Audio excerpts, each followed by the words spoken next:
the fort became the headquarters of the British Army and local militia, and during the War of 1812 was captured by the Americans at the Battle of Fort George.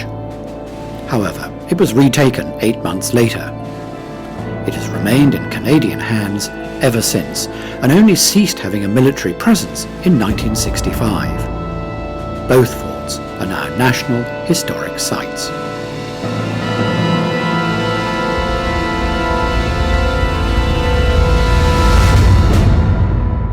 The Niagara River acts as the border between the US and Canada, and 3 bridges handle the enormous number of border crossings each day. The newest is the Lewiston-Queenston Bridge. It was built in 1960, and all the lanes are reversible depending on the flow of traffic between the 2 countries. Next to the border crossing are 2 enormous hydroelectric power stations. They were built in the late 1950s, and at the time were the largest such facility in the world. The flow of water is regulated during the tourist season by a treaty between the US and Canada, so as not to lessen the dramatic flow over the falls. 10,000 years ago, the falls would have been here, and erosion has steadily moved them back upriver by nearly 7 miles. Erosion has also created the whirlpool, where the river goes through a 90-degree turn. The speed and flow of the water has carved out a bowl 120 feet deep. For a great vantage point of the whirlpool, the cable car offers a pretty good breathtaking view. Amazingly, it was built nearly 200 years ago by Spanish engineers in 1816. There are 2 cities with the name Niagara Falls, and they stand opposite each other overlooking the falls. One in the US and the other in Canada.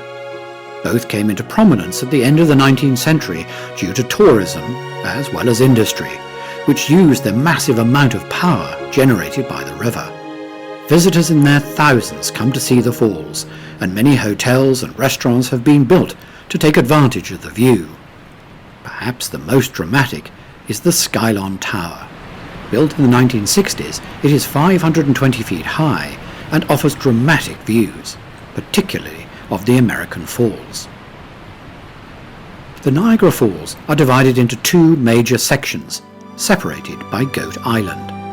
The Horseshoe Falls, which are mainly in Canada, and the American Falls, with the much smaller Bridal Veil Falls in the United States.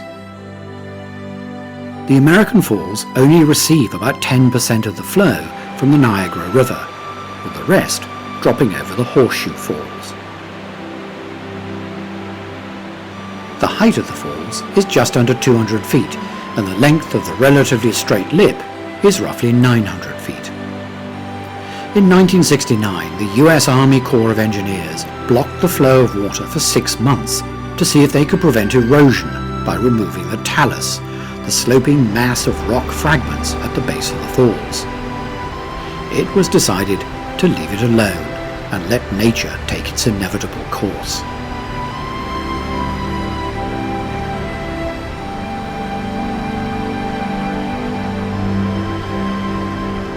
Visitors can watch the American Falls from the rocky base, or by boat, or perhaps the most dramatic view is from the Prospect Point Park Observation Tower.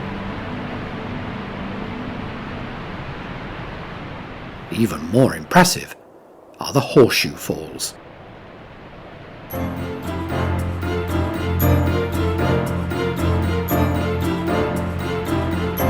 The facts about the Horseshoe Falls are quite impressive.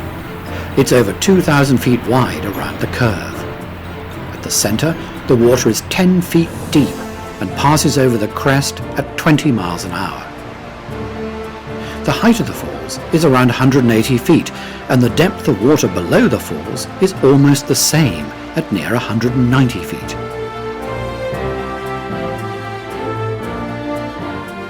The mist, which resembles smoke, often makes the falls difficult to see. In fact, if it was not for human interference and building underground channels to control the current for the hydroelectric plants, the amount of mist at maximum flow would make it almost impossible to see the falls at all.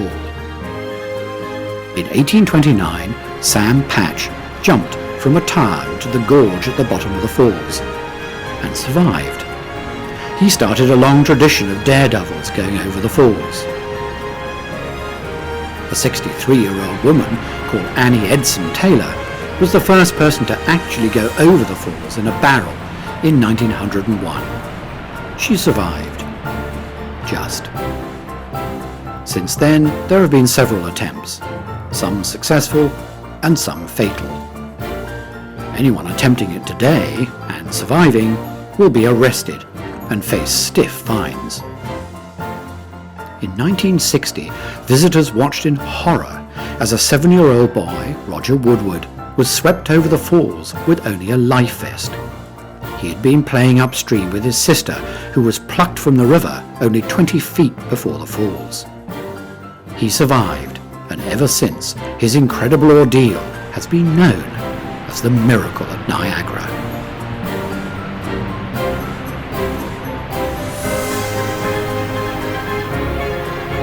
Well over 20 million people a year come to witness one of the most breathtaking sights in the world, and a perfect place to end this aerial journey.